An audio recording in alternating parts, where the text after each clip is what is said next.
I'm Harley. So today on Harley's Sleepy Time Cinema Selection, I will cover a movie. But first, I have to say to all of my American friends, Happy 4th of July! And to all of my non-American friends, it's July the 4th. Yay. So tonight, I am going to cover Predator 2. Now, why didn't I do Predator 1 first? I don't know, but I bet it makes some of your heads go, I don't know. I felt like watching Predator 2, so that's what I watched, or want to watch. So, I did start this one last night. I'll be honest, I didn't finish it. I fell asleep, so I'm going to finish it tonight. But I do remember enough of it to give you the lowdown. It stars Danny Glover and Bill Paxton and Gary Busey. This was actually the first movie Gary Busey did after his famous motorcycle accident that almost took his life.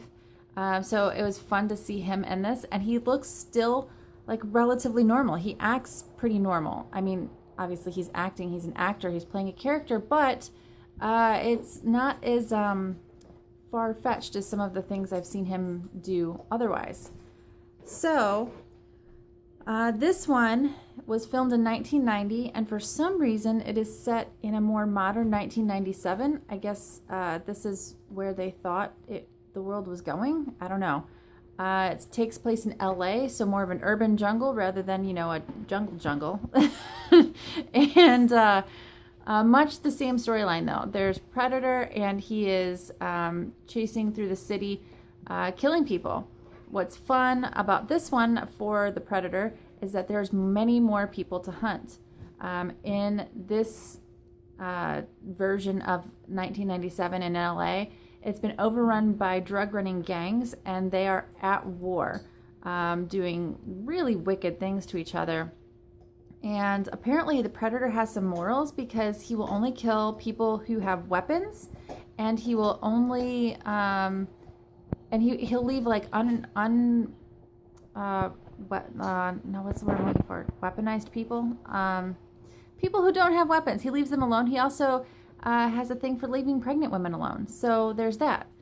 Other than that, I'm going to be honest. The movie's not great. It has some great action sequences. It has some great special effects.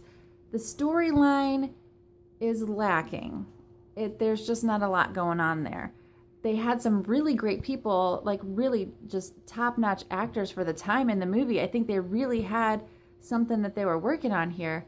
But it's not great. And from what I read when I did a little bit of research on it, was that Arnold Schwarzenegger was originally presented with this, this film, the script and everything, and they really wanted him to come back. And he's like, guys, I'm just not feeling it. I don't think it's gonna work. And I think he was right, because it's really awkward in a lot of places. It's just kind of convoluted, and there's just so many plot holes. If I could figure out a way to watch this movie with you and comment on it throughout, this would be the perfect movie for that, because I found myself so many times going, what the hell? What did I just watch? What is happening right now? How does that even make any sense at all?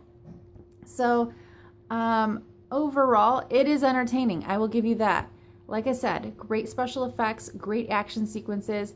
There's some really just like wow moments. At one time, Bill Paxton is like the new guy on the squad, basically. Like, he's been a cop for a while, but he's the new guy in this precinct, and he's trying to like warm up to people, and he just talks. He runs his mouth all the time, and he's telling jokes and whatnot, and the female officer just doesn't find him funny at all, and his response is, wow, she must be on the rag.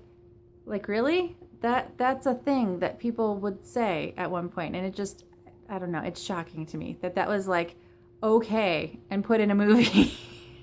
I don't know, but there's lots of things, like lots of other things. Oh, my battery's running low, sorry.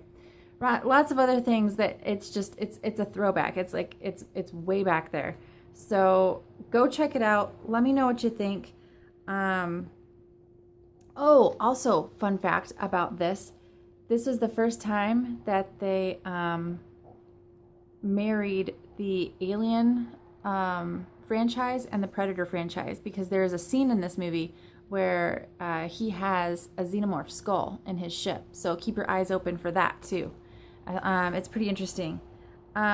So a couple of people that I didn't mention that are in the film, Ruben Blades, I don't know. I'm probably saying it wrong. So you'll probably recognize him, especially if you're a Walking Dead fan, because his most recent role is in Fear the Walking Dead, and he's had a huge role. He's been in like 30 odd episodes.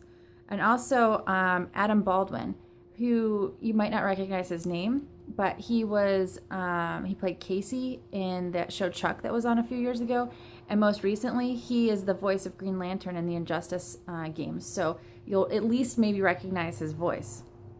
And then I should mention that Kevin Peter Hall plays the Predator. And you don't see his face obviously, but he does a really good job of it. He makes him look super scary and jumps all around and does all sorts of crazy business. So I hope you all have a good holiday.